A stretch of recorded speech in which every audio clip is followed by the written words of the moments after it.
ఉంటే శిక్షించిన అదొక అందం. కానీ ఏమీ తెలియకుండా ఈ విధంగా చేయటం ధర్మం కాదు, మీకు న్యాయం కాదు. ప్రజలు చూస్తా ఉన్నారు. ప్రజాస్వామ్యవాదులారా ఒక్కసారి ఆలోచన చేసుకోండి. నేను వస్తా విజయవాడ నడిబొట్టులో ఎక్కడైనా సరే రమ్మని చెప్పి అడుగుతా ఉన్నా. ఆంధ్రజ్యోతి రాధాకృష్ణ గారు ఎన్నిసార్లు రాస్తారండి? ఎన్ని మీరు కథలు రాస్తారండి? జోగి రమేష్ మీద ఎన్ని కథలు రాస్తారండి? ఎన్ని వ్యాసాలు రాస్తారు సార్? ఈనాడు రామోజీరావు గారు లేరు పాపం, అయినా కానీ ఈనాడు పత్రిక పుంకాలుగా రాస్తాను జోగి రమేష్ మీద.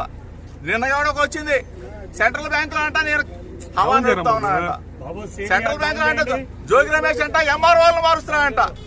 జోగి రమేష్ అంట సిఐలు మారుస్తా ఉన్నానంట. జోగి రమేష్ అంట 3 వేల పెద్ద.